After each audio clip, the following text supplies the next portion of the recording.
السلام علیکم ناظرین، آپ دیکھ رہے ہیں پروگرام دنیا میرے آگے اور میں ہوں غلام نبی مدی۔ پاکستان کے صدر ڈاکٹر عارف علوی نے مشورہ دیا ہے کہ پاکستانی قوم میڈ ان پاکستانی اشیاء استعمال کریں اور پاکستان کے اندر بننے والی چیزوں کے استعمال کی وجہ سے اگر بیرونی دنیا میں بننے والی چیزوں کا استعمال ترک کر دیا جائے تو ڈالر میں اضافے کا حل نکل سکتا ہے۔ نومبر 2018 میں 48 سے زائد کشمیریوں کو شہید کر دیا گیا۔ 2018 میں سب سے زیادہ تعداد اس مہینے کی ہے جس میں سب سے زیادہ کشمیریوں کو شہید کیا گیا۔ بھارتی مظالم کا سلسلہ کب رکے گا، اس پر بات کریں گے۔ افغانستان میں عوام پر امریکی وحشیانہ کارروائیاں بمباریاں جاری ہیں اور دوسری طرف امریکہ افغان طالبان کے ساتھ مذاکرات میں مصروف ہے، لیکن دونوں کے درمیان میں ڈیڈ لاک برقرار ہے۔ فرانس میدان جنگ بنا ہوا ہے، شانزے اور اسی طرح پیرس کی سڑکوں پر آگ ہی آگ ہے، مظاہرین اور پولیس آمنے سامنے ہیں۔ متحدہ عرب امارات کا قومی دن منایا گیا۔ وزیر اعظم عمران خان نے متحدہ عرب امارات کو قومی دن پر مبارکباد پیش کی ہے۔ دوسری طرف متحدہ عرب امارات سے بمبئی تک سمندر میں ریلوے ٹریک بنانے کا ایک منصوبہ سامنے آیا ہے۔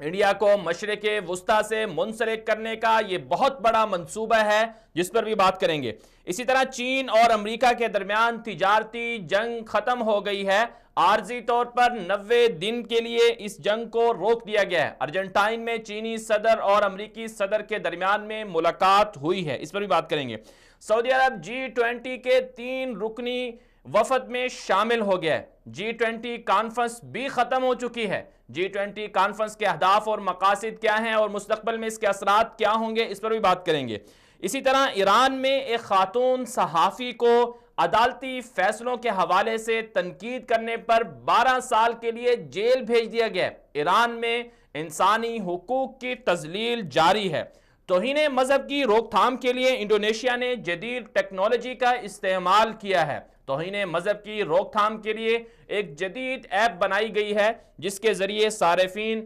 شکایات درج کروا کر اپنے توہین مذہب کو روک سکتے ہیں۔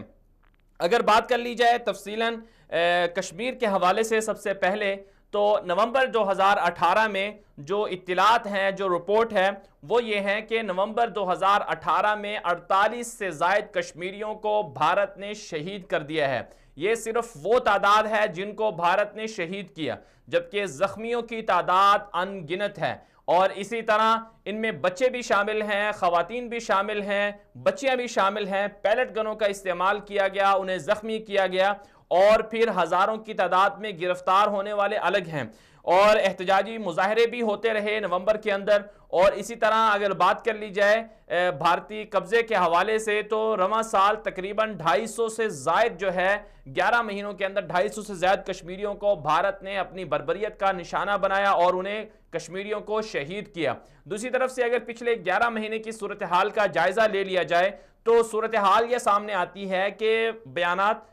بیانات مذمتی دیے گئے ہیں لیکن عملاً کچھ نہیں کیا گیا۔ اسی حوالے سے مزید بات کر لیتے ہیں۔ ہمارے ساتھ ابھی لائن پر موجود ہیں محترم جناب عبدالحمید لون صاحب جو سیکرٹری اطلاعات ہیں حریت کانفرنس کے۔ عبدالحمید صاحب بہت بہت شکریہ آپ نے ہمیں جوائن کیا۔ یہ فرمائیے گا کہ کشمیر میں جو رپورٹ سامنے آ رہی ہے کہ 48 کے قریب یا اس سے بھی زیادہ کشمیری جو ہیں نومبر کے مہینے میں شہید کر دیے گئے ہیں اور رواں سال 250 سے زیادہ کی تعداد ہے کشمیریوں کو شہید کیا گیا ہے، تو آپ اس حوالے سے کیا کہیں گے کہ کشمیریوں پر مسلسل ظلم جاری ہے اور دوسری طرف سے کوششیں ہو رہی ہیں کہ بھارت کے ساتھ تعلقات اچھے کر لیے جائیں؟ ہندوستان پچھلے 70 سال سے کشمیریوں کی نسل کشی پہ گامزن ہے۔ 1989 کے بعد 1 لاکھ سے زائد لوگوں کو شہید کیا گیا ہے۔ جموں کا جونوسائیڈ آج بھی کشمیری نہیں بولے ہیں کیونکہ کشمیری اپنے حق خود ارادت کے لیے جو ہے جدوجہد کر رہے ہیں، جو ہمارا فنڈامنٹل رائٹ ہے جس کا اقوام متحدہ ضامن ہے۔ تاہم ہندوستان ہمیشہ ہر درم نکلا اور کشمیریوں کا قتل عام اس وقت بھی جاری ہے۔ جس طرح سے آپ نے اس مہینے کی جو رپورٹ پہ بات کی ہے، ہندوستان بزور طاقت کشمیریوں کو دبانے کی کوشش کر رہا ہے۔ آپ دیکھیں جہاں جمال خاشقجی کے حوالے سے دنیا چیخ اٹھی یا دنیا میں جہاں پر بھی اس طرح کی کوئی واقعات ہوئی ہیں پوری جو دنیا کھڑی ہو جاتی ہے، یورپین میڈیا کھڑا ہو جاتا ہے، امریکہ کھڑا ہو جاتا ہے، وہیں کشمیر میں انہیں یہ نظر کیوں نہیں آ رہا ہے؟ وہاں گاجر مولی کی طرف کشمیریوں کو کاٹا جا رہا ہے. ایک معصوم بچی 18 مہینے کی, اس کو پیلٹ کا نشانہ بنایا گیا ہے. اسی طرح سے کل وہاں پر اساتذہ کے خلاف ایف آئی آر درج کی گئی ہے, جرنلسٹ کے خلاف ایف آئی آر درج کی گئی ہیں. سوشل میڈیا پہ جو بھی اس اٹراسٹیز کو ہائی لائٹ کر رہا ہے اس کو ہندوستانی ایجنسیز اٹھا کر عقوبت خانوں کے اندر تشدد کا نشانہ بناتی ہے. بے لگام گھوڑوں کی طرف بھارتی فورسز دوڑ رہی ہیں. ہمارے حقوق جو ہے ان کو روندا جاتا ہے, وہاں پر جو ہمارے رائٹس ہیں ان کو جو ہے سلب کیا گیا ہے. اسی طرح سے وہاں پر جو جینوسائیڈ ہے, جو ہندوستان ماس ریپس کرتا ہے, جو وہاں جو ماس گریوز کا معاملہ ہے, دنیا خاموش کیوں ہے؟ کشمیری اپنے فنڈامنٹل رائٹ کی بات کر رہے ہیں, اور کشمیری جب تک نہ ہمیں اپنا حق خود ارادت مل جاتا ہے, ہندوستان جتنے بھی مظالم ہم پہ ڈالے, جتنے بھی وہ زبردستی اور جس طرح سے وہ دنیا کو گمراہ کرنے کی کوشش کر رہا ہے, میں سمجھتا ہوں کہ کشمیری عوام سب سازشوں کو ناکام بنائیں گے. اور انشاءاللہ وہ دن دور نہیں جب ہم آزاد ہوں گے. تاہم دنیا کی ذمہ داری بنتی ہے, خاص کر اقوام متحدہ کی, کہ ان چیزوں کو وہ روکے جو حقوق البشر کی تنظیمیں ہیں. بالکل بالکل. عبدالحمید صاحب بہت اچھی آپ گفتگو کر رہے ہیں, لیکن اس میں خوش آئند بات یہ ہے کہ جی بالکل عبدالحمید صاحب, لیکن یہ آپ خوش آئند بات یہ ہے کہ پچھلی دفعہ یورپین پارلیمنٹ کے اندر ایک قرارداد پیش ہوئی ہے جس میں ان چیزوں کو جو ہے ظاہر کیا گیا کہ ہندوستان وہاں کالے قوانین نافذ کر کے قتل عام کر رہا ہے, پیلٹ برسا رہا ہے, بلٹ برسا رہا ہے, اور ان لوگوں کو خراج تحسین ہم پیش کریں جو یورپ کے اندر راجہ نجابت حسین سیلف ڈٹرمنیشن کے چیئرمین, ان کا بڑا کردار ہے, یا جو جنیوا میں جاتے ہیں وہ اس کو ہائی لائٹ کر رہے ہیں. پاکستان کا سفارت کرنا جہاں ڈاکٹر فیصل یا ملیا لودھی تک لوگ کام کر رہے ہیں, تاہم اس میں مزید کام کرنے کی ضرورت ہے, ہندوستان کو ایکسپوز کرنے کی ضرورت ہے, اور ان چیزوں کو سامنے لایا جائے. جہاں پر بھی ظلم زیادتی ہو سپورٹ کرے اس چیز کی, حق بات کا وہ سپورٹ کرے, نہ کہ وہ شتر مرغ کی طرح اپنے سر کو پروں کے اندر چھپا لے. جی عبدالحمید صاحب, اس میں آپ نے بالکل ایکسپوز تو کرنا چاہیے بھارت کو, لیکن دوسری طرف سے دیکھنے میں یہ خبریں آ رہی ہیں کہ پاکستان امن کا ہاتھ بڑھاتا ہے بھارت کی طرف. کرتارپور بارڈر بھی کھول دیا گیا, اور ساتھ ساتھ بھارت کو پیغام دیا گیا کہ وہ بیٹھ کر بات چیت کر لے اور مسئلے کا حل نکالے, لیکن بھارت تو راضی نہیں ہے. لیکن ظاہر سی بات ہے کشمیری عوام تو اس سے دکھی ہوں گے کہ پاکستان کو بھارت کے ساتھ وہ رویہ نہیں رکھنا چاہیے, امن کی بات نہیں کرنی چاہیے جب بھارت ہی نہیں مانتا. دیکھیں, پاکستان نے ہمیشہ کشمیر کے حوالے سے پازیٹیو اپروچ اپنایا ہے, اس میں کوئی شک نہیں ہے. پاکستان نے فلیکسیبلٹی دکھائی ہے ہر وقت, پاکستان ہر درم نکلا ہے. چاہے ہندوستان دنیا کو گمراہ کرنے کی کوشش کر رہا ہے, وہاں پر انٹیلیکچوئلز بھیج کر میں بات چیت کرنا چاہتا ہوں. دیکھیں اس مسئلے کے 3 فریق ہیں, جس میں بھارت, ہندوستان اور کشمیری جو ہے پرائمری پارٹی ہے, پرنسپل پارٹی ہے. جب تک آپ ان کو اعتماد میں لوگے. بالکل. عبدالحمید صاحب, جو حریت رہنما ہیں ان کے ساتھ کیا سلوک کیا جا رہا ہے وہاں پر؟ وہیں نہتے کشمیری جو کمپوزٹ ڈائلاگ کے حامی ہیں, حریت کانفرنس, سید علی شاہ گیلانی صاحب, فرمولر جو ہیں ان پہ وہ ہندوستان عمل کرے. دیکھیں, جب تک نہ آپ اس کو بات چیت کے ذریعے حل کریں گے, جو بندوق وہ کوئی کسی مسئلے کا حل نہیں ہے. تاہم کشمیر کے جو ایجوکیٹڈ لوگ ہیں وہ پریشان ہیں, وہ بندوق اٹھانے پہ مجبور ہیں. سمجھئے کہ یہ مسئلہ جو ہے یہ اقوام متحدہ کی قراردادوں کے مطابق حل ہونا چاہیے. تاہم اس کے لیے کوئی تیسرا فریق سامنے تو آئے. امریکہ کو اپنا جو پالیسی تبدیل کرنی ہوگی وہ آگے آئے, جہاں وہ جسٹس کی بات کرتا ہے, جہاں وہ رائٹس کی بات کرتا ہے. کشمیر میں اسے یہ قتل عام کیوں نہیں نظر آ رہا ہے؟ ہندوستان ایک جاریہ ملک ہے, انتہا پسندوں کے ہاتھوں میں ہے. آپ دیکھیں کرتارپورہ کے حوالے سے پاکستان نے ایک اچھا اپروچ اپنایا ہے. ہندوستان کا میڈیا جس طرح سے پروپیگنڈا کر رہا ہے کہ جو انتہا پسند لوگ جس طرح سے وہ اس کو غلط رنگ دے رہے ہیں, یہ بدقسمتی ہے کہ یہ جمہوریت کا جو دعوے دار ہے اس کے چہرے پہ بدنما داغ جو ہے یہ جھوٹ اور جو پروپیگنڈے کا, اس کو جو ہے ختم کرنا ہوگا, دنیا کو آگے آنا ہوگا. اور انشاءاللہ ہم سمجھتے ہیں کہ کشمیری حریت کانفرنس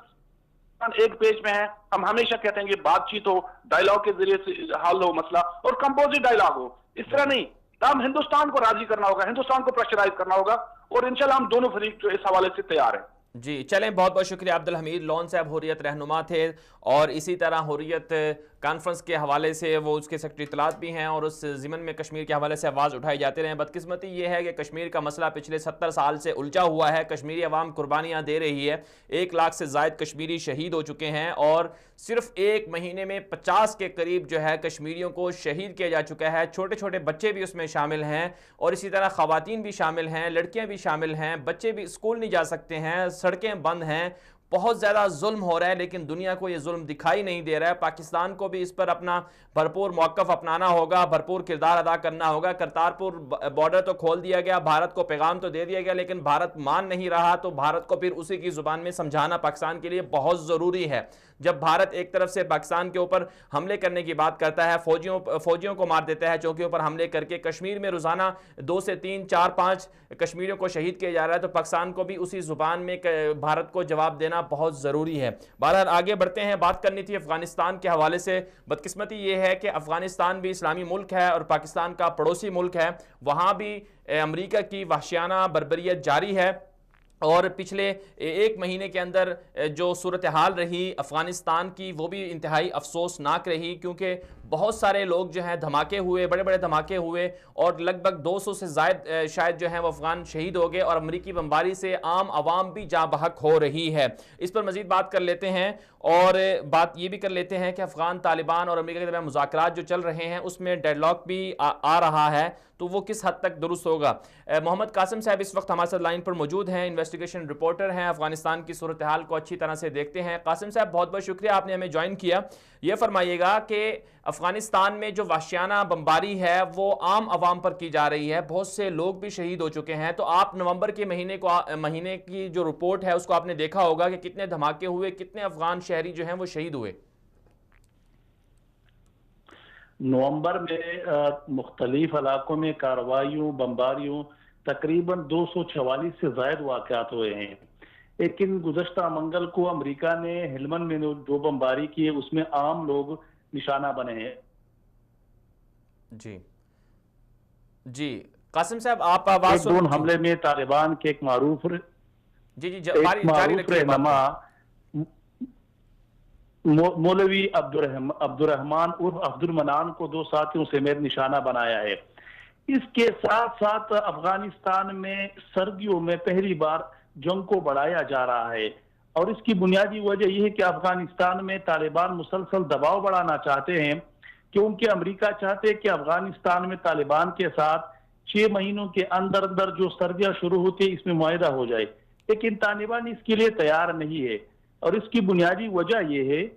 کہ طالبان کے لیے یہ مشکل ہے کہ جو لوگ جو فیلڈ میں ہیں ان کو کس طرح اس بات پر آمادہ کریں گے کہ امریکہ کے ساتھ سیاسی مذاکرات جو اس عمل سے ہمیں فائدہ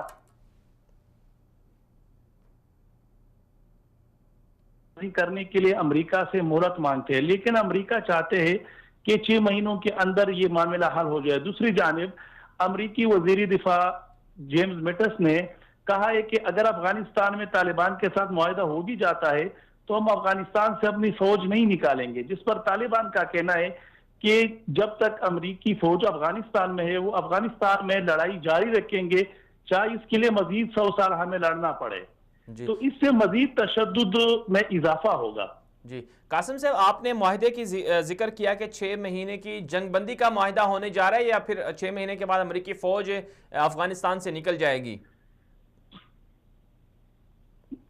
وہ امریکی چاہتے ہیں کہ 6 مہینوں کے اندر پہلے جنگ بندی کا معاہدہ ہو، افغان طالبان کے قیدیوں کا مسئلہ حل ہو جائے اور یہ انتخابات ملتوی ہو جائے۔ 5 پوائنٹ وہ چاہتے ہیں کہ اس میں 3 یہ ہے اور 2 یہ ہے کہ مختلف گورنرشپ ان کو دی جائے،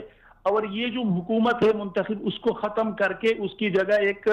عارضی عبوری انتظامیہ قائم کی جائے یا وسیع بنیاد حکومت قائم کی جائے۔ لیکن طالبان کو مشکل یہ ہے کہ وہ اپنے سختگیر جنگجوؤں کو، جن کو وہ تک گزشتہ 22 سال سے یہ کہہ رہے کہ یہ جمہوریت، یہ ووٹ کا سسٹم جو ہے نا یہ اسلام میں نہیں یہ کفر ہے، اس کو کس طرح وہ راضی کریں گے، یہ سب سے بڑا مسئلہ ہے۔ اس لیے طالبان چلیں سب سے بڑا مسئلہ ہے۔ قاسم صاحب آپ نے ہمیں وقت دیا، بہت بہت شکریہ آپ کا۔ ناظرین کرام آگے بڑھتے ہیں، ہم نے بات کرنی تھی فرانس میں احتجاجی مظاہرے جاری ہیں اور فرانس جو ہے میدان جنگ بنا ہوا ہے، اور پیرس جو فرانس کا دارالحکومت ہے، دنیا کا بہت بڑا مشہور یہ کیپٹل ہے، وہاں پر آگ لگی ہوئی ہے، گاڑیاں جلائی جا رہی ہیں، عمارتوں میں آگ لگائی جا رہی ہے، اور اسی طرح مظاہرے ہو رہے ہیں اور مظاہروں میں شدت بھی آ گئی ہے, جھڑپیں بھی ہو رہے ہیں اور تقریباً 200 سے زائد جو ہیں افراد زخمی بھی ہو چکے ہیں اور کئی سینکڑوں کی تعداد میں لوگ گرفتار بھی ہو چکے ہیں. پولیس اور مظاہرین آمنے سامنے ہیں. تو فرانس کے اندر یہ صورتحال کیوں ہے, اس کی وجہ کیا ہے, اور پھر وہاں کی جو حکومت ہے وہ اس پر کنٹرول کیوں نہیں کر پا رہی؟ بنیادی طور پر وجہ جو بتائی جاتی ہے وہ مہنگائی بتائی جاتی ہے کہ پیٹرولیم مصنوعات میں اور پیٹرول کی قیمتوں میں اضافہ ہوا تھا, جس کی وجہ سے یہ مظاہرے شروع ہوئے اور مختلف فرانس کے مختلف شہروں میں یہ مظاہرے ہو رہے ہیں. اور اس کے جو جواب میں حکومتی موقف ہے, حکومت نے مظاہرین کو یقین دہانی تو کروائی ہے کہ وہ ضرور جو مصنوعات ہیں, جو مہنگائی ہے, اس پر غور و فکر کر رہے ہیں, اس پر کنٹرول بھی کرنے کی کوشش کر رہے ہیں. مزید بات کر لیتے ہیں فرانس میں کیا صورتحال ہے. اس وقت ہمارے ساتھ موجود ہیں لائن پر جناب صاحبزادہ عتیق الرحمان صاحب, فرانس سے ہمارے ساتھ موجود ہیں. ان سے جاننے کی کوشش کریں گے کہ فرانس میں اس وقت کیا ہو رہا ہے. صاحبزادہ عتیق الرحمان صاحب, بہت بہت شکریہ, آپ نے ہمیں وقت دیا. یہ فرمائیے گا کہ جو فرانس میں صورتحال چل رہی ہے, پچھلے 2-3 ہفتوں سے ہم دیکھ رہے ہیں کہ مسلسل مظاہرے ہو رہے ہیں, احتجاج ہو رہا ہے اور مظاہروں میں شدت بھی آ گئی ہے. تو آپ اس حوالے سے کیا کہیں گے کہ یہ مظاہرے شروع کیوں ہوئے اور ختم کیوں نہیں ہو رہے؟ جی, مظاہروں کے جو مین بیسک وجہ ہے وہ یہی ہے کہ جب سے نئے صدر آئے ہیں ایمانوئل میکرون, ہر جگہ مہنگائی بڑھ گئی ہے. صرف یہ نہیں کہ پیٹرول کی مصنوعات میں جو عام ضروریات زندگی ہیں ایک عام شخص کی, ان میں مہنگائی بڑھ گئی ہے. تو جب پیٹرول کی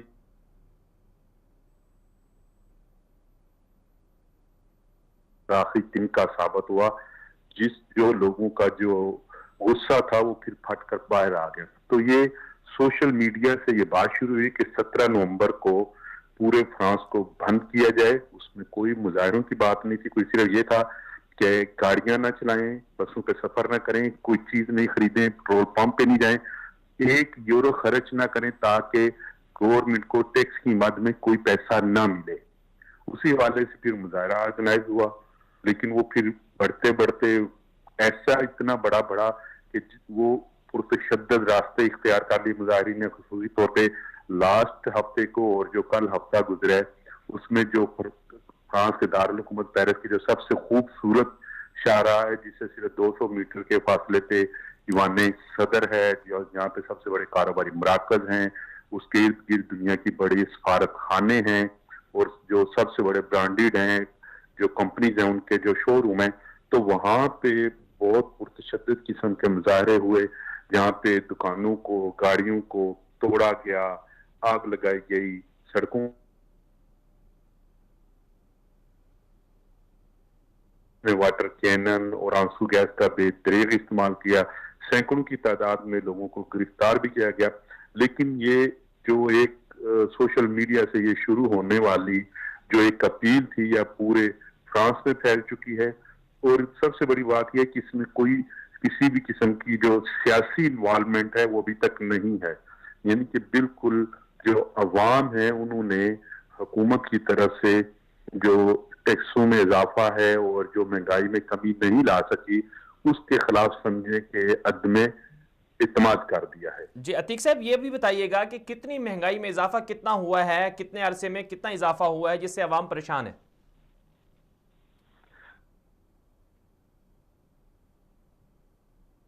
جی عتیق صاحب, آپ سن پا رہے ہیں؟ کام کرتے ہیں, یہ نہیں کہ جو لوگ کام کرتے ہیں وہ بھی یہ کہتے ہیں کہ جب مہینے کا اینڈ آنے والا ہوتا ہے تو ہمارے پاس خرچ کرنے کے لیے کچھ نہیں رہتا. تو میں سمجھتا ہوں کہ یہ مسیو ایمانوئل میکرون جو ہے یہ سمجھ لے کہ عوام کے پسندیدہ صدر تھے, جتنے ووٹ اور جتنی سیٹیں لے کے یہ آئے ہیں گزشتہ کے یا شروع میں کوئی بھی فرانس کا جو پریزیڈنٹ ہے وہ اتنی اکثریت سے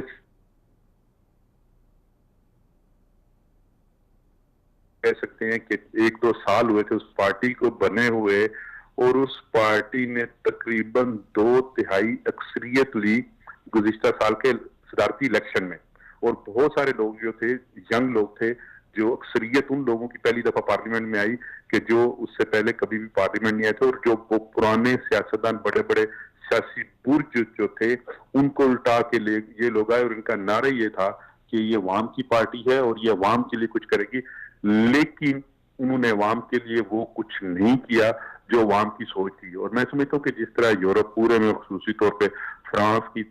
تعلیم یافتہ اور باشعور عوام ہے, تو جب یہ ان کی اپنے جو انٹرسٹ ہیں یا ان کے جب پیٹ پہ لات پڑتی ہے یا جو عوام کے مفادات ہیں جب ان پہ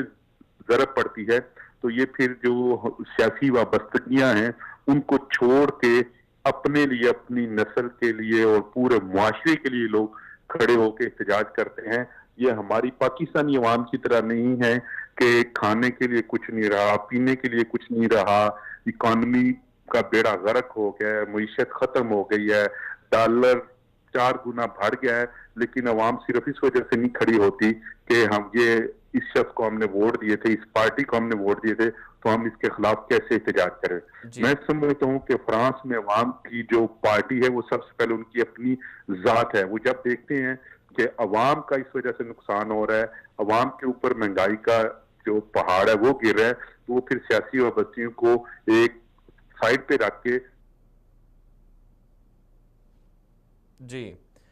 چلیں بہت بہت شکریہ صاحبزادہ عتیق الرحمان صاحب, آپ نے ہمیں وقت دیا. یہ تھے ہمارے ساتھ فرانس سے صاحبزادہ عتیق الرحمان, فرانس کی صورتحال بتا رہے تھے. فرانس کے اندر احتجاجی مظاہرے جاری ہیں, مہنگائی بہت زیادہ بڑھ چکی ہے اور پرتشدد شکل اختیار کر لی گئی ہے. شانزلیزہ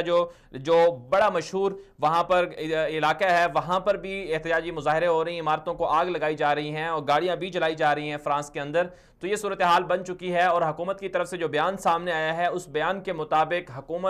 فرانس کی حکومت ایمرجنسی کا نفاذ بھی کر سکتی ہے اگر صورتحال قابو میں نہ رہی. اور اطلاعات کے مطابق 5000 سے زائد پولیس اہلکار جو ہیں وہ تعینات تھے فرانس کے اندر, جو صورتحال کو کنٹرول کرنے کے لیے تھے, لیکن وہ صورتحال کو کنٹرول نہیں کر سکے ہیں. دنیا کے اندر فرانس کی صورتحال پر بحث جاری ہے, ڈسکشن کی جا رہی ہیں کہ فرانس میں کیا ہو رہا ہے, اور فرانس کی صورتحال بہت زیادہ بدتر بھی ہوتی جا رہی ہے اور ایمرجنسی کا نفاذ بھی ہو سکتا ہے. اور پھر وہاں پر جو بڑی بڑی کمپنیاں ہیں وہ بھی کافی حد تک متاثر ہیں, کاروباری حضرات بھی بہت زیادہ پریشان ہیں. بہرحال یہ صورت تھی فرانس کی. آگے بڑھیں گے لیکن اس سے پہلے ایک مختصر سی بریک لیں گے, بریک کے بعد واپس آئیں گے, ہمارے ساتھ رہیے گا.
ایشیا سے افریقہ تک،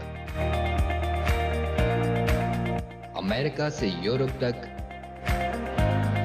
پاکستان سے سعودی عرب تک،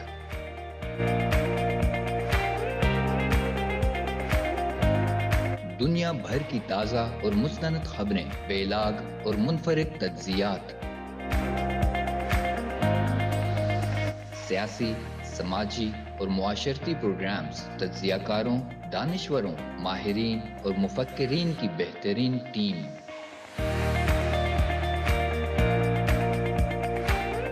اردو زبان کے سب سے بڑے مستند چینل 24 اردو کے ذریعے ہر پل رکھے گی آپ کو باخبر۔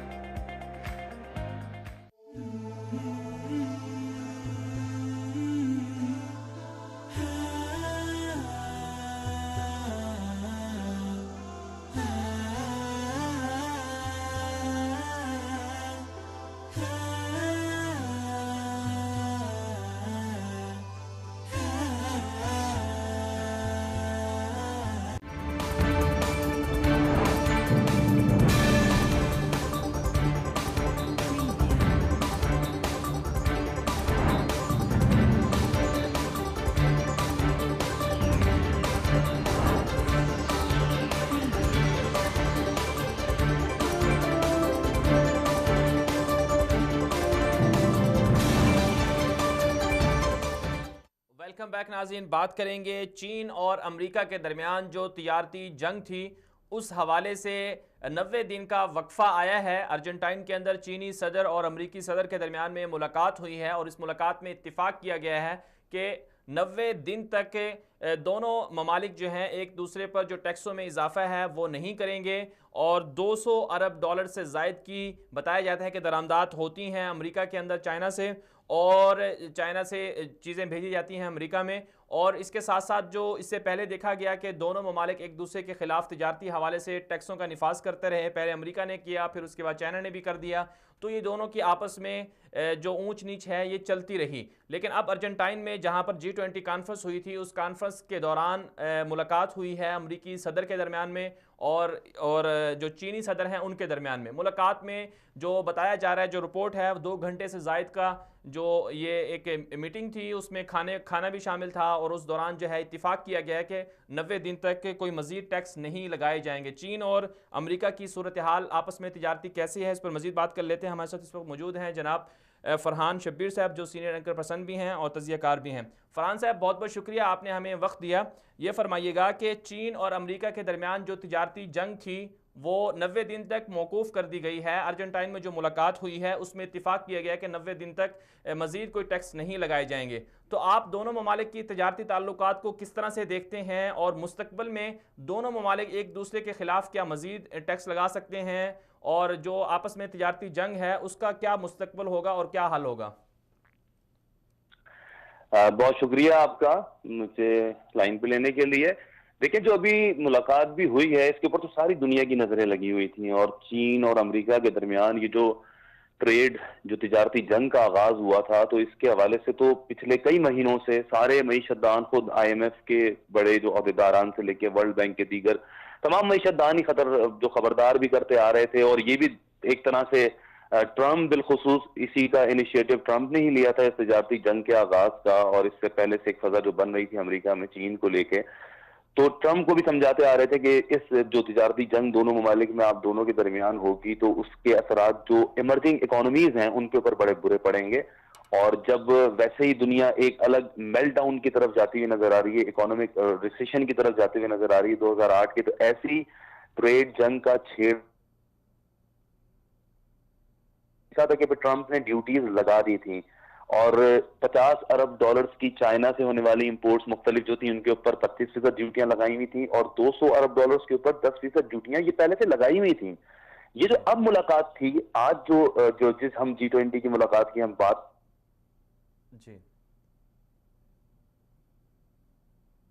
طے نہیں ہوتی تو پھر 1 جنوری سے مزید ڈیوٹیاں بڑھانی تھی ٹرمپ نے، یعنی کہ چائنا سے جو امریکہ امپورٹ کر رہا ہے اس میں سے 50 ارب ڈالرز کے اوپر جو پہلے 25% ڈیوٹیاں تھی وہ تو برقرار رہتی، باقی کے 200 ارب ڈالرز کے اوپر جو 10% کی ڈیوٹی تھی اس کو بڑھا کے اس نے 25% تک کر دینا تھا۔ یہ ڈیوٹیز کی پھر جنگ چلتی۔ اس کے ساتھ ساتھ چائنا بھی جواب میں ہم دیکھ چکے ہیں کہ پہلے جیسے ہی امریکہ نے یہ ڈیوٹیز لگائی ہیں، چائنا نے بھی امریکہ کی آنے والی امپورٹس کو، یعنی کہ امریکہ سے جو چائنا امپورٹس کرتا ہے ہائی ٹیک اور اس کے علاوہ سویابین، اس کے علاوہ آٹوز، گاڑیاں، ان کے اوپر بھی ڈیوٹیاں لگائی تھی، اور 110 ارب ڈالر بنتے تھے ان پروڈکٹس کی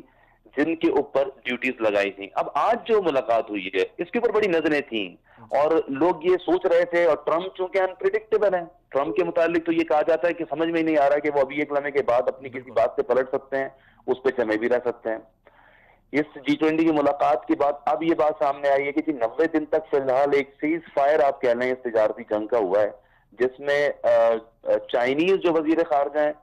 وہ تو یہ کہتے ہیں کہ یہ ایک ون ون طرح کی صورتحال رہی ہے دونوں کے لیے، جس میں 90 دن کے اوپر اتفاق کیا گیا ہے کہ فی الحال امریکہ ڈیوٹیز میں جو اضافہ کرنے کی بات کر رہا تھا وہ نہیں کرے گا، اور ابھی اس معاملے کو دیکھا جائے گا، لیکن شرائط کچھ رکھی گئی ہیں امریکہ کی جانب سے، ٹرمپ کی جانب سے کچھ شرائط رکھی گئی ہیں، اور وہ شرائط یہ ہیں کہ چائنا جو پہلے سے ایک امریکہ کا الزام تھا، کچھ اس کو بھی اگر آپ سمجھیں کہ یہ معاملہ تھا کیا ڈیوٹیز کا، امریکہ کا یہ کہنا تھا چائنا ایک اکانومک پاور بنتی جا رہی ہے، اور چائنا کا ایک ویژن ہے 2025 کا میڈ ان چائنا، جس کے مطابق چائنا شی جن پنگ یہ کہتے ہیں کہ کوئی چیز ایسی نہیں ہوگی 2025 تک جو چائنا نہیں بنائے گا۔ اسی لیے چائنا ہر امریکی کمپنیز کے یہ شرط ضرور رکھتا تھا کہ آپ آئیں ہمارے ہاں، ہماری سستی مارکیٹ سے آپ فائدہ اٹھائیں، چیپ لیبر سے آپ فائدہ اٹھائیں، لیکن ٹیکنالوجی ٹرانسفر کے ساتھ، بعد میں تاکہ ہم بھی وہ چیز خود بنا سکیں. اور ساتھ میں دوسری چیز یہ ہوتی تھی کہ چائنیز اگر کمپنی کسی بھی طرح سے کوئی بھی کہیں سے بھی اس کمپنی کا, مثال کے طور پہ ایک موبائل فون کمپنی امریکہ سے جا کے چائنا میں پلانٹ لگا کے وہ اپنا کارخانہ چلا رہی ہے, وہاں سے اگر اس کا وہ ڈیزائن, اس کی چپ کا جو بھی ہے سرکٹ وہ چوری بھی ہو جاتا ہے اور دوسرا کوئی کاروبار شروع کر بھی دیتا ہے, تو امریکہ کا یہ کہنا ہوتا ہے, چائنا سے شکوہ ہوتا ہے کہ آپ اس پائریسی کو, اس انٹلیکچوئل تھیفٹ کو روکتے نہیں ہیں. لہٰذا اب یہ جو 90 دن کی ٹروس ہوئی ہے تجارتی جنگ کے اندر, ابھی جو جنگ بندی ہوئی ہے, اس میں یہ 2 شرطیں امریکہ کی طرف سے رکھی گئی ہیں کہ ایک تو یہ جو ٹیکنالوجی ٹرانسفر ہے, اس پہ جو ٹیکنالوجی تھیفٹ ہے اس پہ آپ بہتر کریں گے اقدامات, اور دوسری چیز یہ کہ جو ٹریڈ بیریئرز ہیں, یعنی کہ آپ امریکہ سے امپورٹ بھی اب چائنا مزید بڑھائے, اپنی ہم سے بھی چیزیں خریدو, امریکہ یہ کہتا ہے, کیونکہ دیکھیں جو دونوں کے درمیان تجارتی حجم ہے امریکہ اور چائنا کے درمیان, وہ $650 ارب کا ہے, جس میں تقریباً $400 ارب کی چیزیں امریکہ خریدتا ہے. بالکل. امریکہ کے خلاف کہ اس کو چائنا کو پے کرنا پڑ رہے ہوتے ہیں یا اس سے وہ چیزیں خریدتا ہے, جس کو امریکہ روکنا چاہتا ہے کہ اپنی جو فیکٹریاں ہیں, جو اپنے کارخانے ہیں, ان کا کام چلتا رہے. یہ نہ ہو کہ چائنیز پروڈکٹس ان کی اپنی کمپنیوں کی مارکیٹوں کو کھاتی جائیں اور ان کے جو مزدور ہیں, جو ان کی کمپنیاں ہیں, جو ان کی فیکٹریاں ہیں, وہ بند ہو جائیں. تو فی الحال یہ اس طرح کا ٹروس ہوا ہے. جی فرحان صاحب, اس میں جیسے کہ آپ نے ذکر کیا کہ جو بڑی بڑی کمپنیاں ہیں امریکہ سے وہ چائنا میں شفٹ ہو گئی ہیں, اور اس سے پھر امریکہ بھی بڑا پریشان ہے کہ مستقبل میں واقعی جو ہے وہ چین امریکہ سے آگے نکل جائے گا اکانومی کے اعتبار سے بھی اور بہت ساری چیزوں کے اعتبار سے. تو کیا یہ صورتحال ایسی ہی بنتی نظر آ رہی ہے؟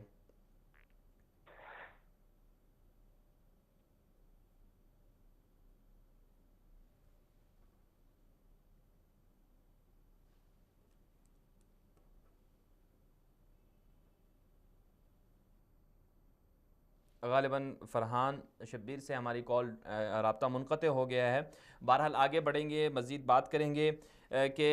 آگے ہم نے بات کرنی تھی کہ متحدہ عرب امارات کا قومی دن تھا. اس قومی دن کے حوالے سے آج متحدہ عرب امارات میں تقاریب کا اہتمام کیا گیا, اور متحدہ عرب امارات کی تمام ریاستوں میں جھنڈے بھی لگائے گئے, اور قومی دن کے حوالے سے جو تقاریب ہوتی ہیں وہ تقاریب بھی جاری ہیں. 47واں یوم آزادی منایا گیا متحدہ عرب امارات کی جانب سے, اور اس یوم آزادی کے موقع پر پاکستان کی طرف سے بھی متحدہ عرب امارات کو مبارکباد دی گئی. اور پاکستان کے وزیر اعظم عمران خان صاحب نے یہ کہا کہ 47 سالوں میں متحدہ عرب امارات نے جو ترقی کی ہے وہ واقعی بے مثال ہے, اور اس سے دیگر ممالک کو بھی اس سے کچھ نہ کچھ سیکھنا چاہیے. بالخصوص انہوں نے پاکستان کے حوالے سے بات کی کہ پاکستان ہمیشہ سے دبئی کے ساتھ, متحدہ عرب امارات کے ساتھ جو ہے وہ کھڑا ہوا ہے, اور پاکستان کی کوشش یہی ہے کہ پاکستان متحدہ عرب امارات کے ساتھ تعلقات کو اچھا رکھے اور اسے مزید مستحکم کرے, بالخصوص تجارتی اعتبار سے, اور اسی طرح دیگر جو امور ہیں اس اعتبار سے پاکستان کے متحدہ عرب امارات کے ساتھ تعلقات اچھے ہوں. اس میں ایک بات بہت اچھی ہے, دلچسپ بھی ہے, اور جو ماضی میں ہم نے دیکھا پچھلے 3 مہینوں کے دوران وزیر اعظم عمران خان صاحب نے جب اپنا پہلا دورہ کیا تو اس دورے میں پہلا وزٹ ان کا سعودی عرب کا تھا, اور پھر اس کے بعد ان کا جو دوسرا وزٹ تھا وہ متحدہ عرب امارات کا تھا. وہاں پر وہ گئے, بڑے وہاں کے اعلیٰ حکام سے ملاقات بھی کی, اور پھر اسی طرح انہوں نے گزشتہ مہینے بھی انہوں نے دبئی کا دورہ کیا, متحدہ عرب امارات کا دورہ کیا, اور پھر وہاں سے عہدیداروں سے ملاقاتیں بھی کی, اور باہمی جو امور ہیں تجارتی تعلقات کے اعتبار سے اس پر بھی بات چیت کی گئی. پاکستان اور UAE جو ہیں وہ آپس میں دوست ہیں, بہت عرصے سے ہیں, اور اسی طرح جو آپس کے تعلقات ہیں وہ بہت زیادہ مضبوط بھی ہیں. پاکستان کے تقریباً جو پاکستانی کمیونٹی ہے متحدہ عرب امارات میں, وہ انڈیا کے بعد دوسری بڑی نیشن ہے جو وہاں پر موجود ہے. تقریباً 12 لاکھ سے زائد جو ہیں وہ پاکستانی متحدہ عرب امارات میں موجود ہیں. آج یوم الوطنی تھا, یوم آزادی منایا گیا, وہاں پر پاکستان کی طرف سے بہترین پیغام دیا گیا. وزیر اعظم عمران خان کا یہ پیغام تھا, اور اس سے مزید تعلقات مستحکم ہوں گے. اور مزید آگے آپ بات کر لیتے ہیں. اگلی ہماری جو سٹوری تھی وہ یہ تھی کہ متحدہ عرب امارات سے انڈیا کے شہر بمبئی تک سمندر میں زیر آب ایک بہت بڑا منصوبہ بنایا جا رہا ہے, اور انڈیا کی کوشش یہ ہے کہ وہ سنٹرل ایشیا تک اور اسی طرح مشرق وسطیٰ تک اور پھر وہاں سے یورپ تک جو ہے وہ رسائی حاصل کر لے. انڈیا اپنے اس منصوبے میں کس حد تک کامیاب ہے اس کا اندازہ جو نیا ایک پروجیکٹ سامنے آیا ہے, نیا منصوبہ سامنے آیا ہے, اس کے مطابق انڈیا کوشش یہ کر رہا ہے کہ بمبئی کو زیر سمندر منسلک کیا جائے دبئی کے ساتھ. فجیرہ کا جو علاقہ ہے, ریاست ہے متحدہ عرب امارات کی, اس سے ایک ریلوے ٹریک بنایا جائے گا سمندر کے اندر، جو براہ راست متحدہ عرب امارات سے بمبئی تک جائے گا۔ انڈیا کا جو بہت بڑا مشہور شہر ہے، جو اکانومی کے لحاظ سے اور اسی طرح معیشت کے اعتبار سے بڑی ریڑھ کی ہڈی سمجھا جاتا ہے انڈیا کی، تو بمبئی تک یہ سلسلہ ہے اور زیر سمندر 2000 کلومیٹر طویل جو ہے ریلوے ٹریک بنایا جائے گا سمندر کے اندر، اور اس کے ذریعے جو ٹرین ہے وہ چلے گی، اور اس ٹرین کے ذریعے سے خلیجی ریاستوں سے جو پیٹرول اور تیل کی جو مصنوعات ہیں وہ ٹرین کے ذریعے سے منتقل کی جائیں گی بمبئی میں، اور نہ صرف متحدہ عرب امارات سے بلکہ سعودی عرب سے، بحرین سے، کویت سے اور دیگر جو ممالک ہیں خلیجی ریاستیں ہیں ان کو منسلک کیا جائے گا انڈیا کے ساتھ۔ انڈیا مشرق وسطیٰ کے ساتھ منسلک ہونا چاہتا ہے، اس کے لیے یہ نیا پروجیکٹ جو ہے سامنے آیا ہے۔ فی الحال اس پر غور و فکر جاری ہے، ابھی تک یہ منصوبہ عملی طور پر شروع نہیں ہو سکا، لیکن جو متحدہ عرب امارات کے حکام ہیں ان کا یہ کہنا ہے کہ انڈیا کے ساتھ متحدہ عرب امارات کو منسلک کیا جائے گا سمندر کے ذریعے۔ زیر آب جو ہے یہ ریلوے ٹریک بنایا جا رہا ہے، 2000 کلومیٹر ہے اور اس کی لاگت کئی ارب ڈالر بتائی جا رہی ہے، اور یہ کتنے عرصے میں مکمل ہوگا اس حوالے سے مزید کوئی ڈیٹیل سامنے نہیں آئی، لیکن یہ ضرور کہا گیا ہے کہ جو ریلوے ٹریک بنایا جا رہا ہے اس کے ذریعے سے تیل سپلائی کیا جائے گا، اور ساتھ ساتھ جو دیگر اشیاء ہیں وہ امپورٹ اور ایکسپورٹ کی جاتی رہیں گی۔ اور اس کے ساتھ ساتھ ایک اور جو بات سامنے آئی ہے وہ یہ ہے کہ ممبئی سے جو انڈیا کا ایک دریا ہے وہاں سے زیر آب جو ٹریک بنایا جا رہا ہے، اسی ٹریک کے ذریعے سے پانی، صاف پانی جو ہے وہ دبئی منتقل کیا جائے گا، متحدہ عرب امارات منتقل کیا جائے گا، کیونکہ متحدہ عرب امارات کو بہت سارا پانی کا جو مسئلہ ہے وہ بہت زیادہ ہے، صاف پانی کا، تو صاف اور شفاف پانی جو ہے وہ بھی اسی ٹریک کے ذریعے سے پائپ لائن بچھا کر انڈیا سے حاصل کیا جائے گا، اور یہاں سے جو پیٹرول ہے وہ اس ریلوے ٹریک کے ذریعے سے بمبئی منتقل کیا جائے گا۔ یہاں پر ایک بات اور ذہن میں رکھنی چاہیے کہ متحدہ عرب امارات کے ساتھ انڈیا کے تعلقات بہت زیادہ مضبوط اور مستحکم ہیں۔ متحدہ عرب امارات میں سب سے زیادہ جو بیرونی ممالک سے جو لوگ آباد ہیں وہ انڈیا کے ہیں۔ انڈیا کی وہاں پر تقریباً 15 لاکھ سے زائد جو ہے وہ آبادی متحدہ عرب امارات میں موجود ہے، اور باہمی جو تجارت ہے دونوں ممالک کے درمیان وہ تقریباً 53 ارب ڈالر سے زائد کی ہے، سالانہ تجارت 53 ارب ڈالر سے زائد کی ہے، جس میں 30 ارب ڈالر سے زائد کی جو اشیاء ہیں وہ پیٹرول کے علاوہ ہیں، یعنی کہ انڈیا سے بہت ساری چیزیں ایسی ہیں، کاسمیٹک کا سامان ہے، اور اسی طرح مسالے جات ہیں، چاول ہے اور گوشت ہے اور آئل ہے، اور بہت ساری چیزیں ہیں، جو سبزیاں ہیں جو متحدہ عرب امارات کو سپلائی کی جاتی ہیں، اور بدلے میں انڈیا جو ہے متحدہ عرب امارات سے پیٹرول خریدتا ہے۔ اور جو خبریں سامنے آ رہی ہیں، ابھی اگلے ہفتے جو سشما سوراج ہیں وہاں کی بھارتی وزیر خارجہ ہیں، ان کی میٹنگ ہے متحدہ عرب امارات کے عہدیداروں سے، اور کوششیں یہ کی جا رہی ہیں کہ 2020 تک دونوں ممالک کے درمیان جو باہمی تجارت کا حجم ہے اسے 100 ارب ڈالر تک لے کے جایا جائے گا، لے کر جانے کا یہ پلان ہے کہ 2020 تک انڈیا اور دبئی کے درمیان جو تجارتی حجم ہے وہ 100 ارب ڈالر کا کر لیا جائے۔ اب یہاں پر سوال یہ پیدا ہوتا ہے کہ پاکستان کے ساتھ بھی متحدہ عرب امارات کے تعلقات بہت اچھے ہیں، لیکن پاکستان کی بنسبت متحدہ عرب امارات کے تعلقات انڈیا سے بہت زیادہ اچھے ہیں۔ اس کی وجہ کیا ہے؟ اس کی ایک بڑی وجہ تو جو سفارتکاری ہے اس میں انڈیا بہت آگے جا رہا ہے، انڈیا کی جو سفارتکاری ہے وہ بہت زیادہ آگے جا رہی ہے، اس بات کو ہمیں تسلیم کرنا ہوگا۔ پاکستان کی طرف سے جو سفارتکاری ہونی چاہیے تھی، سفارتی اعتبار سے جو کوششیں ہونی چاہیے تھی وہ نہیں ہو رہی، ماضی میں نہیں ہوئی۔ ابھی البتہ اچھا کیا ہے عمران خان صاحب کی حکومت نے کہ انہوں نے انیشیٹو لیا اور دورہ کیا، 2 دورے کر چکے ہیں، اور دبئی کے حکمرانوں سے، متحدہ عرب امارات کے حکمرانوں سے ملاقاتیں کر چکے ہیں۔ اور دوسری طرف جو دوسری بڑی وجہ ہے وہ یہ ہے کہ تجارتی اعتبار سے دنیا کا انٹرنیشنل اعتبار سے جو متحدہ عرب امارات ہے یہ بہت بڑا مرکز ہے، یہاں پر جس ملک کی جتنی زیادہ مصنوعات ہوں گی وہ ملک اتنا ہی زیادہ آگے جائے گا، اور دبئی کے اندر ظاہر سی بات ہے متحدہ عرب امارات کی دیگر ریاستوں میں بھی بالخصوص دبئی جو ہے سب سے بڑا ہب ہے، لیکن وہاں پر جو انڈیا کی مصنوعات ہیں کاسمیٹک کے اعتبار سے، ٹیکنالوجی کے اعتبار سے اور جو دیگر اشیاء ہیں وہ وہاں پر آتی ہیں اور پھر وہ آگے خلیجی ریاستوں میں، مشرق وسطیٰ میں ترسیل وہاں سے کی جاتی ہے۔ پاکستان کی طرف سے اگر یہ ہوتا، مصنوعات کو بھیجا جاتا اور صحیح طرح سے تجارتی تعلقات کو قائم کیا جاتا تو شاید یہ مسئلہ نہ ہوتا۔ لیکن ایک اور جو تیسری بڑی وجہ ہے وہ یہ بتائی جاتی ہے کہ پاکستان کے پاس گوادر پورٹ ہے اور پھر پاکستان سی پیک پر بھی کام کر رہا ہے، اور پاکستان کو چاہیے یہ تھا کہ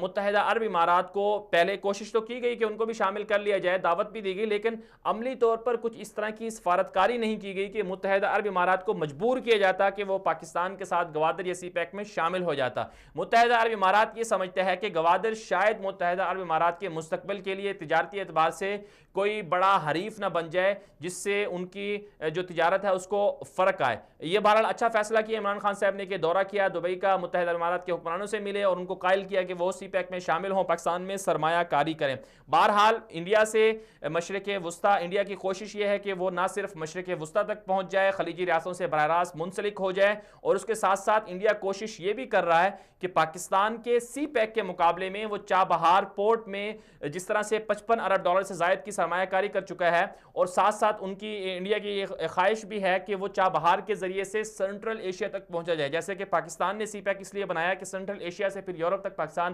اپنے سی پیک کو منسلک کرے۔ اسی طرح انڈیا جو ہے وہ ایران کے ساتھ مل کر چابہار پورٹ پر کام کر رہا ہے اور سینٹرل ایشیا تک اور یورپی منڈیوں تک وہ پہنچنا چاہتا ہے انڈیا۔ اب پاکستان کو کرنا یہ ہے کہ جب جو پاکستان کے پڑوسی ممالک ہیں وہ پاکستان کے زیادہ قریب ہیں، متحدہ عرب امارات پاکستان کے بہت زیادہ قریب ہے، انہیں شامل کیا جائے جس طرح سے سعودی عرب کو شامل کیا جا رہا ہے۔ بہرحال یہ اس حوالے سے پاکستان کی حکومت کو اور سفارت اور جو وزرائے خارجہ ہیں اور جو وزارت خارجہ کا جو پورا پلیٹ فارم ہے اس حوالے سے ان کو کوششیں کرنی چاہیے کہ پاکستان بھی آگے نکلے، بجائے اس کے کہ انڈیا جو ہے پاکستان سے سبقت لے جائے۔ بہرحال آگے بڑھتے ہیں، آگے ہم نے بات کرنی تھی سعودی عرب G20 کی 3 رکنی کمیٹی میں شامل ہو گیا ہے۔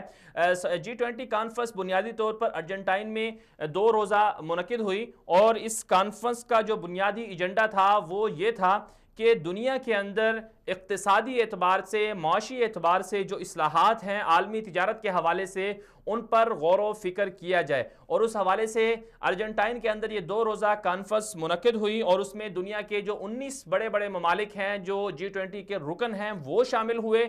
جس میں امریکہ بھی ہے، چین، ترکی، ارجنٹائن، میکسیکو، سعودی عرب ایک واحد ملک ہے مشرق وسطیٰ سے سعودی عرب جس میں شامل ہے، باقی کوئی ملک جو ہے عربی اس میں شامل نہیں ہے۔ تو سعودی عرب کی طرف سے سعودی ولی عہد محمد بن سلمان جو ہیں وہ G20 کانفرنس میں شامل ہوئے، اور اس کانفرنس کا ایجنڈا یہ تھا کہ عالمی تجارت کے حوالے سے غور و فکر کیا جائے، کس طرح سے اس میں تبدیلیاں کی جا سکتی ہیں، اور پھر اس کے ساتھ ساتھ جو سیاسی صورتحال ہے بین الاقوامی اس پر بھی بات چیت ہوئی۔ تو سعودی ولی عہد کو بھی جو ہے زیر بحث رہے، یہ بھی بہت زیادہ خبروں کی زینت بنے رہے۔ اس کی وجہ یہ تھی کہ سعودی صحافی جو قتل ہوئے اس حوالے سے ان پر بہت زیادہ الزامات ہیں اس حوالے سے، لیکن بہرحال ان کی بہت اچھی ملاقاتیں رہیں وہاں پر۔ روسی صدر کے ساتھ وہ گرم جوشی سے ملے اور انہوں نے ہاتھ پر ہاتھ مارا اور بہت گرم جوشی سے ملاقات کی۔ چینی صدر سے بھی انہوں نے ملاقات کی، اور جنوبی کوریا کے صدر سے بھی ملاقات ہوئی، امریکی صدر سے بھی ملاقات ہوئی، اور اسی طرح انڈیا کے وزیر اعظم سے بھی ان کی ملاقات ہوئی۔ اور اب جو خبریں سامنے آ رہی ہے کہ G20 کے حوالے سے 3 رکنی ایک کمیٹی ہوتی ہے، ٹرائکا ہوتا ہے، اس میں سعودی عرب بھی شامل ہو گیا ہے۔ وہ 3 رکنی کمیٹی میں پہلے ارجنٹائن تھا، اور اس کے ساتھ ساتھ جاپان، اور اس کے ساتھ ساتھ تیسرا جو رکن بن گیا ہے وہ سعودی عرب ہے۔ اور اس 3 رکنی کمیٹی کا مقصد کیا ہوتا ہے کہ جو حالیہ اجلاس ہوا ہے G20 کا، وہ یا پھر جو گزشتہ یا پھر اس سے آنے والا اجلاس جو ہے اس حوالے سے یہ تینوں جو نمائندے ممالک ہوتے ہیں یہ ان کو ذمہ داریاں سونپی جاتی ہیں۔ اب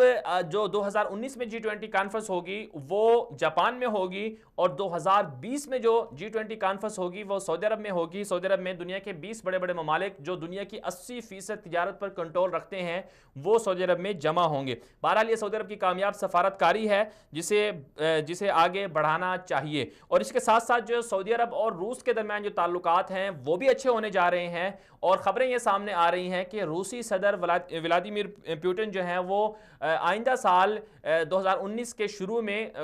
سعودی عرب کا وزٹ کریں گے، اور روس اور سعودی عرب کے درمیان تعلقات اچھے ہونے جا رہے ہیں۔ تو یہ بنیادی طور پر سعودی عرب کے حوالے سے ایک اچھی خبریں ہیں، چونکہ سعودی عرب ایک اپنے ویژن کے اعتبار سے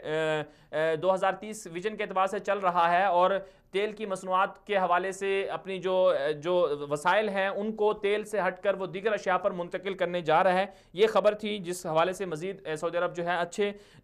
اچھی طرف جا رہا ہے. آگے بڑھتے ہیں, ایک اور خبر شامل کر لیتے ہیں. ہمارے ساتھ خبر ہے ایران کے اندر ایک خاتون صحافی ہیں, ان کو قید کیا گیا ہے, جیل کی سزا دی گئی ہے. سماجی کارکن تھی یہ خاتون اور ان کو جیل میں ڈالا گیا ہے. ان کا نام بتایا جا رہا ہے, ان کا نام جو ایران کی جو میڈیا ہے, جو خبر رساں ایجنسی ہے ایرنا کے مطابق, انہیں ہفتے کے روز غیر مخصوص الزامات کی وجہ سے گرفتار کیا گیا اور ان کا نام ہنگامہ شہیدی بتایا جاتا ہے. اور یہ صحافی ہیں بنیادی طور پر, اور اسی طرح جو وہاں کا نظام حکومت ہے ایران کا, اس حوالے سے یہ تنقید بھی کرتی رہی ہیں. اور جو ایرانی انتخابات ہوئے تھے اس حوالے سے 2017 کے اندر, اس حوالے سے بھی انہوں نے تنقید کی تھی اور احتجاج بھی کیا تھا, جس کی وجہ سے یہ مسلسل ایرانی حکومت کی نظر میں رہی اور اس سے پہلے بھی انہیں گرفتار کیا گیا. ہنگامہ شہیدی ان کا نام بتایا جاتا ہے اور یہ ایران کی سماجی کارکن ہیں, صحافیاں ہیں. انہیں 12 سال سے زائد کی جیل کی سزا دی گئی ہے.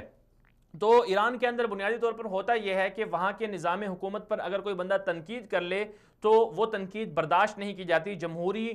نام تو ہے اسلامی جمہوریہ ایران, اسلامی بھی نام رکھا ہوا ہے, جمہوریہ بھی نام رکھا ہوا ہے, لیکن دونوں چیزیں وہاں پر نہیں ہیں. اقلیتوں کے ساتھ مظالم بھی کیے جاتے ہیں اور اقلیتوں کو وہ حقوق بھی نہیں دیے جاتے, اور جیلوں میں بھی قید رکھا جاتا ہے, لاپتہ بھی کر دیا جاتا ہے. یہی وجہ ہے کہ آپ ایران کے اندر اگر دیکھ لیں صورتحال تو مسلسل وہاں پر احتجاجی مظاہرے ہو رہے ہیں اور عوام بہت زیادہ غربت کا شکار ہے, پریشان ہے. تو یہ صورتحال ہے ایران کی اندرونی. پھر میڈیا جو ہے وہ ایران کا اندر کا جو میڈیا ہے وہ خبریں باہر نہیں لاتا, اور انٹرنیشنل میڈیا کو ایران میں کوریج کی اجازت بھی نہیں ہے. اور یہ وجہ ہے کہ سماجی حقوق اور انسانی حقوق کی جو تنظیمیں ہیں وہ ایران پر الزام لگاتی رہتی ہیں کہ ایران کے اندر لوگوں کے ساتھ بہت زیادہ ظلم و تشدد کیا جاتا ہے, انہیں جیلوں میں ڈالا جاتا ہے. جیلوں میں ایسے قیدی ہیں جو سال ہا سال سے جیلوں میں رکھے گئے ہیں, انہیں عدالتوں میں پیش نہیں کیا جاتا, ان پر مقدمہ نہیں چلا جاتا, قانونی راستہ انہیں فراہم نہیں کیا جاتا. اب یہ جو صحافیاں جو وہاں کی گرفتار ہوئی ہیں, جن کو جیل میں ڈالا گیا ہے, ہنگامہ شہیدی, ان کو بھی صرف اور صرف یہ جرم تھا ان کا کہ انہوں نے عدالتی فیصلے پر تنقید کی تھی کہ لوگوں کو انصاف نہیں ملتا, اس وجہ سے ان کو جیل میں ڈال دیا گیا. بہرحال اس کے علاوہ ہم آگے بڑھتے ہیں. ہمارے پاس ایک اور سٹوری ہے توہین مذہب کی روک تھام کے لیے. انڈونیشیا نے ایک بہترین طریقہ نکالا ہے اور انڈونیشیا کی حکومت کی جانب سے ایک نئی ایپ جو ہے وہ تیار کی گئی ہے جس کے ذریعے لوگ مبینہ توہین مذہب کو رپورٹ کر سکیں گے. سمارٹ پیکم نامی اس ایپ کا نام بتایا جا رہا ہے, جس پر لوگ فوٹیج اور اسی طرح ویڈیوز, آڈیوز اور توہین مذہب یا توہین رسالت سے متعلقہ دیگر شواہد کو اپلوڈ کر کے انڈونیشیا کے محکمہ برائے عقائد اور امور اسلامی کو بھیج سکیں گے. انڈونیشیا کی حکومت کی جانب سے یہ بہت اچھا اقدام ہے کہ انہوں نے